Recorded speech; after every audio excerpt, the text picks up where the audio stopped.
नारायण नारायण नारायण नारायण नारायण। सबका कल्याण, सबका मंगल हो। ओम ओम ओम ओम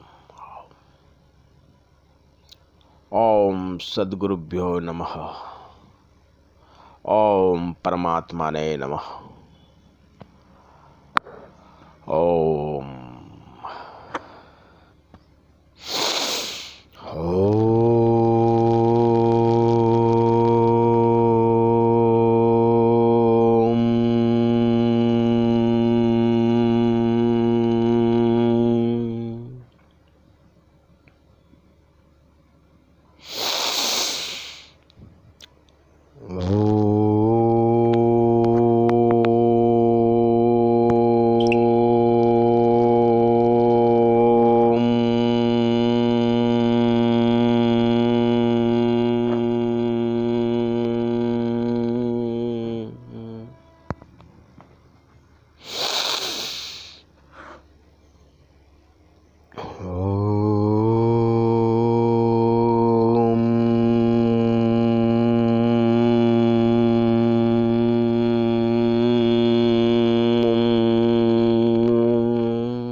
ओम ओम ओम। गुरु की महिमा कौन बखा न सकता है।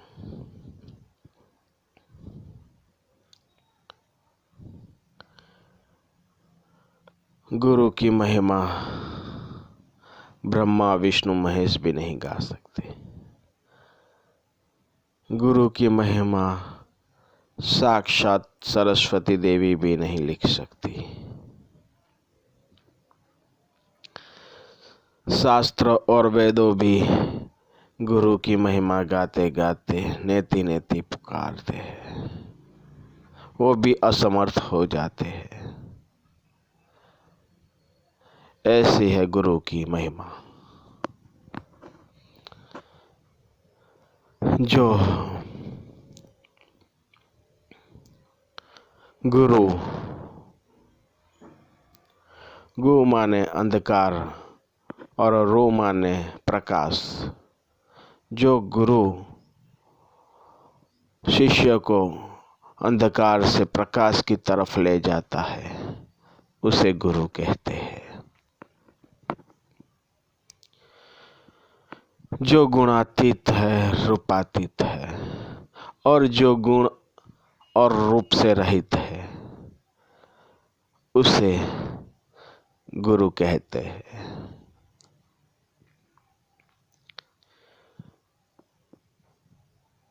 गुरु अपने शिष्य का शिष्यत्व से उठाकर गुरुत्व में बिठा दे उसे गुरु कहते हैं। जो शिष्य के सारे बंधन को नष्ट कर दे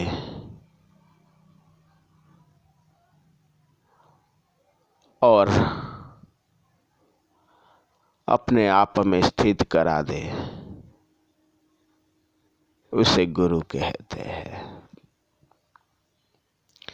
जो जीव को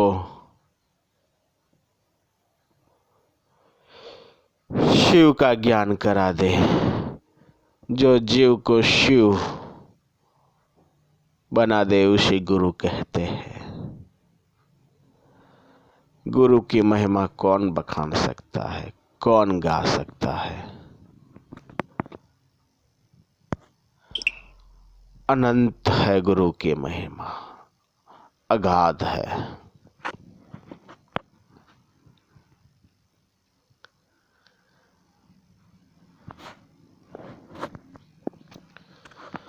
गुरु ही शिव है, शिव ही गुरु है।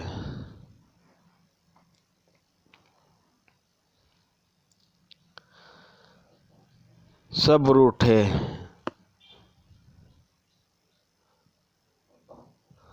सब रूठे तो गुरु बचाए, पर जब गुरु रूठे तब कोई नहीं बचा सकता। ब्रह्मा विष्णु महेश भी नहीं बचा सकते। ऐसी है गुरु महिमा, सदगुरु की महिमा, जो सदैव शिष्य का कल्याण करती है, मंगल करती है और शिष्य को अपने आप का भान करा देती है, ब्रह्म का भान करा देती है।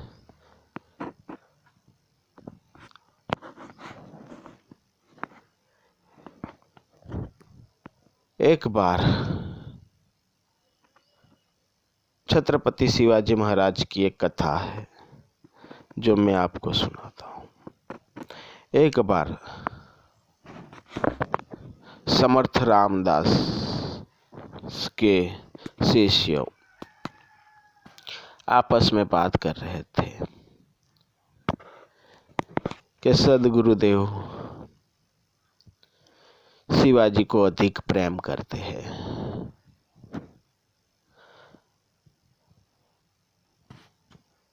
अधिक मानते हैं। तब दूसरा शिष्य बोला कि शिवाजी को क्यों प्रेम ना करें, आखिर शिवाजी एक राजा है, इसीलिए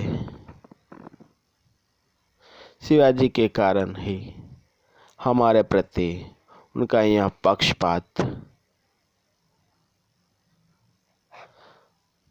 पक्षपात है।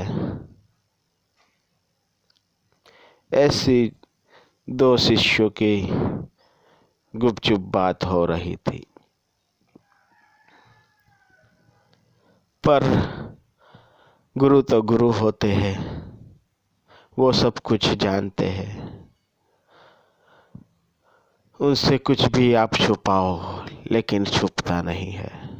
ऐसे ही समर्थ रामदास स्वामी के कान में यह आवाज आई, उन्होंने यह सब सुन लिया।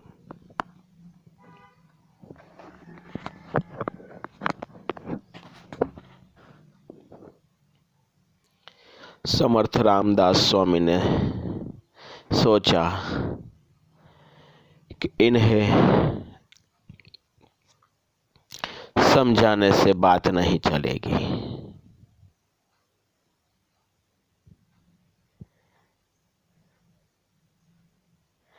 इन्हें तो प्रयोग सहित समझाना पड़ेगा।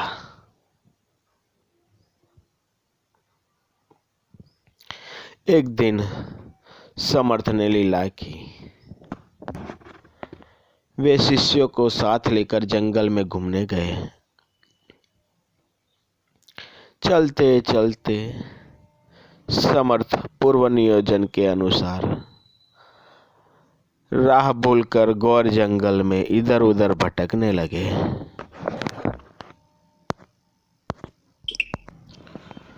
सब शिष्यगण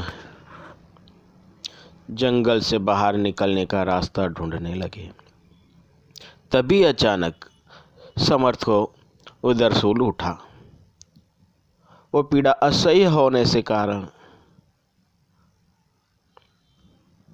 उन्होंने शिष्यों को आसपास में कोई आश्रय स्थान ढूंढने को कहा।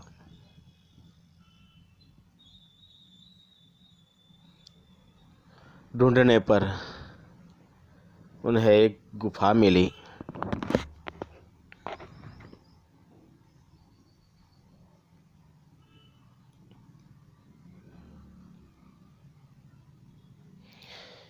शिष्यों के कंधों पे सहारे चलते हुए किसी भी तरह समर्थ उस गुफा की तरफ पहुंच गए।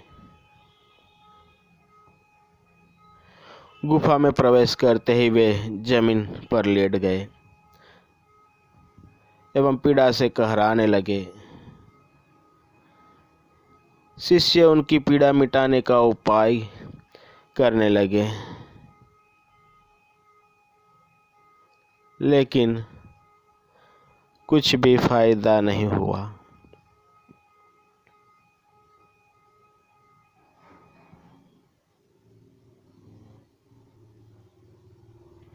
सभी ने मिलकर गुरुदेव से इस पीड़ा का इलाज पूछा। समर्थ ने कहा, इस रोग की एक ही औषधि है, बाघनी का दूध। क्या? शेरनी का दूध। लेकिन उसे लाना माने मौत को निमंत्रण देना है। अब उदर शूल मिटाने के लिए शेरनी का दूध कहाँ से लाए और कौन लाए? सब एक दूसरे का मुंह ताकते रह गए और सिर पकड़कर बैठ गए। किसी की ताकत न हुई। उसी समय शिवाजी को अपने गुरुदेव के दर्शन की लालसा हुई। आश्रम पहुंचने पर उन्हें पता चला कि गुरुदेव तो शिष्यों को साथ लेकर बहुत देर से जंगल की ओर गए हैं। गुरु दर्शन के लिए शिवाजी की तड़प तीव्र हो उठी थी। अतः शिवाजी ने समर्थ के दर्शन होने तक बिना अन्न बिना जल के रहने का निश्चित किया था।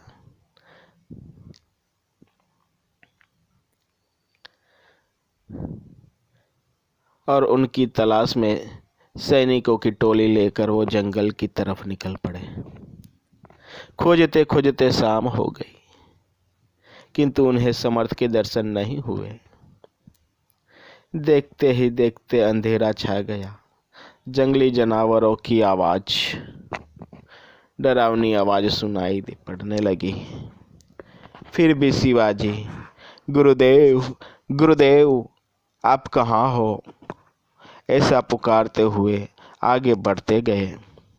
अब तो सैनिक भी हिम्मत हार गए थे। आखिर सैनिक भी पीछे रह गए, परंतु शिवा को तो अपने गुरुदेव की चिंता थी। अपने गुरुदेव के दर्शन की तड़प थी।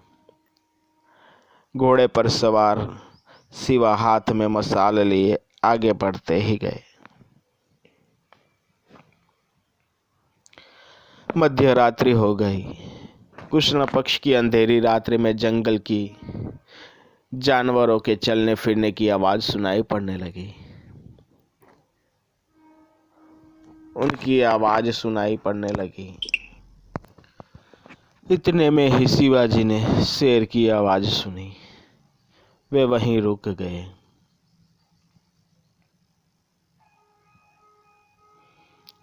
और वो वहीं रुक गए। कुछ ही समय में उन्हें करुण स्वर में, अरे भगवान, हे राम राया, मुझे इस पीड़ा से बचाओ, ऐसी करुण आवाज सुनाई दी। शिवाजी तुरंत पहचान गए। यह क्या? यह तो गुरु समर्थ की वाणी है, मेरे सद्गुरु की वाणी है। शिवाजी आवाज तो पहचान गए, परंतु सोच में पड़ गए कि समर्थ जैसे महापुरुष ऐसा करुण आक्रंद कैसे कर सकते हैं। वे तो शरीर के संबंध से पार पहुंचे हुए समर्थ हैं। शिवाजी को संशय ने घेर लिया। इतने में फिर से उसी ध्वनि का पुनरावर्तन हुआ। फिर से वही ध्वनि सुनाई दी। शिवाजी ने ध्यानपूर्वक सुना तो पता चला कि वे जिस पहाड़ी के नीचे है उसी के शिखर से यह करुण ध्वनि आ रही थी। पहाड़ी पर चढ़ने के लिए कहीं से भी कोई रास्ता न था। शिवाजी घोड़े से उतरे और अपनी तलवार से कटीली झाड़ियों को काटकर रास्ता बनाते हुए आखिर गुफा तक पहुंच ही गए। शिवाजी को अपनी आंखों पर विश्वास नहीं हुआ जब उन्होंने समर्थ को पीड़ा से करहाते लोटपोट होते देखा। शिवा की आंखें आंसुओं से छलक उठी। वे मशाल को एक तरफ रखकर समर्थ के चरणों में गिर गए। समर्थ के शरीर को सहलाते हुए शिवाजी ने पूछा, गुरुदेव, आपको यह कैसी पीड़ा हो रही है? आप इस घने जंगल में कैसे? गुरुदेव, कृपा करके बताइए। समर्थ कराते हुए बोले, शिवा, तू आ गया। मेरे पेट में जैसे सूल भूख रहा हो, जैसे असह्य वेदना हो रही हो। गुरुदेव, आपको तो धन्वंतरी महाराज भी हाजरा हजूर है, अतः आप इस उदर सूल की औषधि भी जानते ही होंगे। मुझे औषधि का नाम बताइए। शिवा, आपका पाताल आकाश पाताल एक करके भी वह औषधि ले आएगा। शिवा, यह तो असाध्य रोग है, इसकी कोई औषधि नहीं है। हाँ, एक औषधि है। एक औषधि से राहत जरूर मिल सकती है, लेकिन जाने दे, इस बीमारी का एक ही इलाज है और वह भी अति दुर्लभ है। मैं उस दवा के लिए ही यहाँ आया था, लेकिन अब तो चला भी नहीं जाता, दर्द बढ़ता ही जा रहा है। शिवा को अपने आप से ग्लानि होने लगी। गुरुदेव लंबे समय से ऐसे पीड़ा सहन कर रहे हैं और मैं राजमहल में बैठा था। धिक्कार है मुझे, धिक्कार है। अब शिवा से रहा न गया। उन्होंने दृढ़तापूर्वक कहा, नहीं गुरुदेव, शिवा आपकी यातना नहीं देख सकता। आपको स्वस्थ किए बिना मेरी अंतरात्मा शांति से नहीं बैठेंगी। मन में जरा भी संकोच किए बिना मुझे इस रोग की औषधि के बारे में बताइए। गुरुदेव, मैं लेकर आता हूँ वह दवा। समर्थ ने कहा, शिवा, इस रोग की एक ही औषधि है, शेरनी का दूध, लेकिन उसे लाना माने मौत को निमंत्रण देना है। शिवा, हम तो ठहरे सन्यासी, आज यहाँ तो कल कहाँ होंगे कुछ पता नहीं, परंतु तुम तो राजा हो। लाख गए तो चलेगा, परंतु लाखों का रक्षक जिंदा रहना चाहिए। गुरुदेव, जिनकी कृपा दृष्टि मात्र से हजारों शिवा तैयार हो सकते हैं, ऐसे समर्थ सदगुरु की सेवा में एक शिवा की कुर्बानी हो भी जाए तो क्या फर्क पड़ता है। मुगलों के साथ लड़ते लड़ते मौत के साथ सदैव जूझता आया हूँ। गुरु सेवा करते करते मौत आ जाएगी तो मृत्यु भी एक महोत्सव बन जाएगी।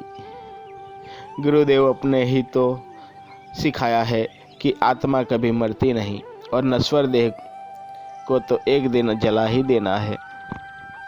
ऐसी देह का मोह कैसे करूं मैं। गुरुदेव, मैं शेरनी का दूध लेकर आता हूँ।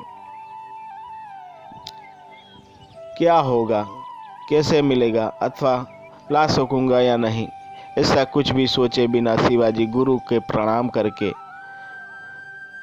पास में पड़ा कमंडल उठाकर लेकर चल पड़े। कैसी गुरु निष्ठा, कैसा गुरु प्रेम, कैसी गुरु सेवा। धन्य है गुरु और धन्य है शिवाजी, धन्य है ऐसे सत शिष्य। शिवाजी ने भी ठान ली थी अपने गुरु की सेवा करने। कुछ भी हो जाए, शेरनी का दूध में लेकर ही आऊँगा और इस पीड़ा से अपने गुरुदेव को मुक्त करवाऊंगा।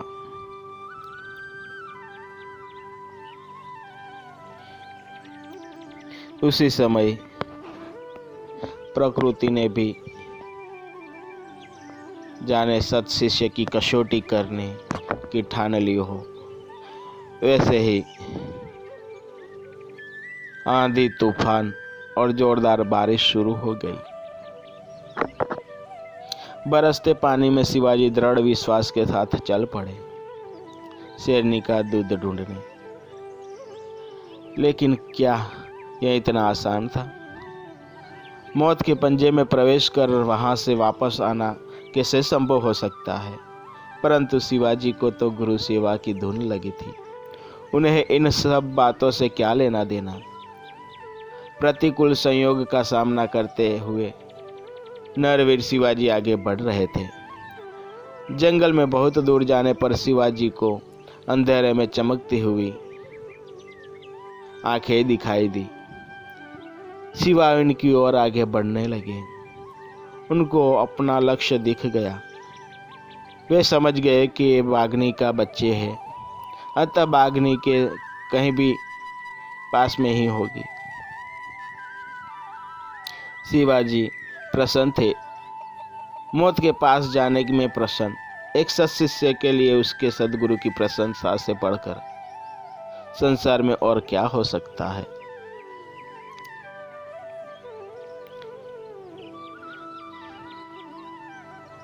इसीलिए शिवाजी प्रसन्न थे।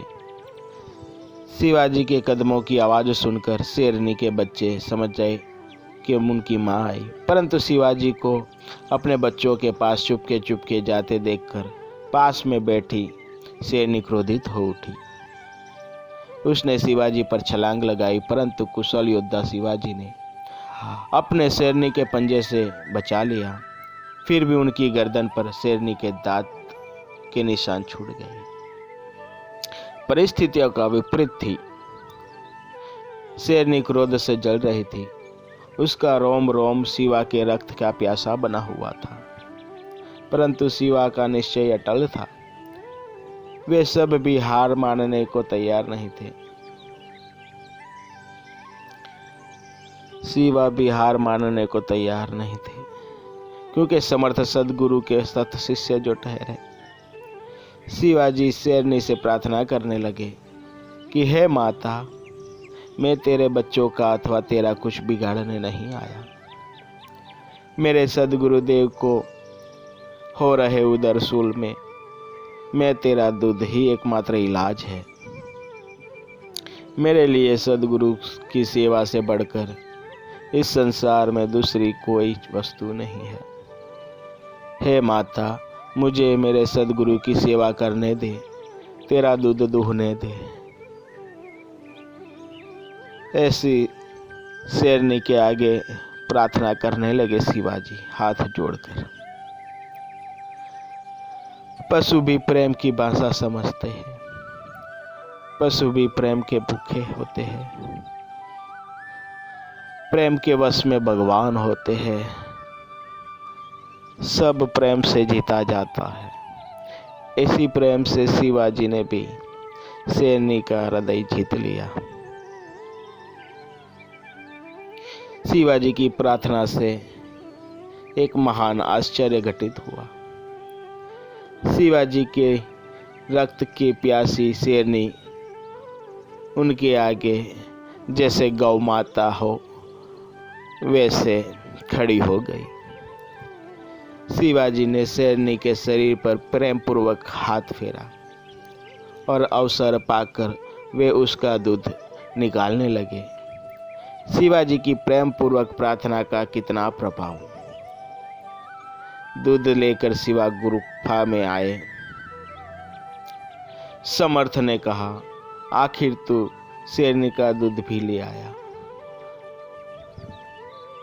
शिवा, जिसका शिष्य गुरु सेवा में अपने जीवन की बाजी लगा दे, प्राणों को हथेली पर रखकर मौत से जूझे, उसके गुरु को उदर शूल कैसे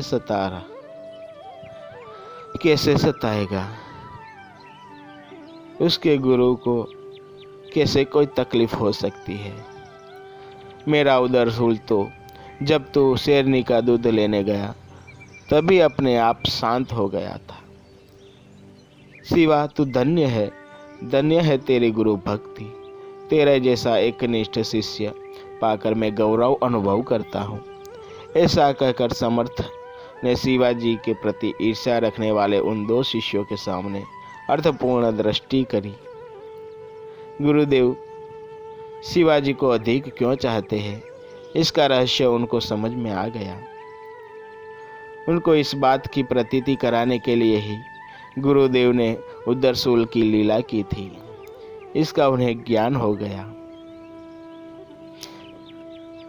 धन्य है भारत माता के यहाँ जहाँ ऐसे सद्गुरु और सत्शिष्य पाए जाते हैं। ऐसी है गुरु की महिमा और ऐसे है सत्शिष्य जो अपने गुरु के प्रति एकनिष्ठ होते हैं, अनन्य भक्ति रखते हैं। कैसे गाई जाए गुरु की भक्ति की महिमा। ऐसे ऐसे सत्शिष्य हुए, ऐसे ऐसे गुरु हो गए कि जिसकी बखानने की क्षमता कोई भी नहीं रख पाता, कोई भी नहीं कर सकता। धन्य है ऐसे शिष्य और धन्य है ऐसे सद्गुरु कि जो शिष्य को अपने आप का भान करा देते हैं। नारायण नारायण नारायण। सबका कल्याण, सबका मंगल हो। सब गुरु की महिमा गाए। गुरु ब्रह्मा गुरु विष्णु गुरुदेवो महेश्वरा, गुरु साक्षात परब्रह्म तस्मै श्री गुरु देव नमः। नारायण नारायण नारायण।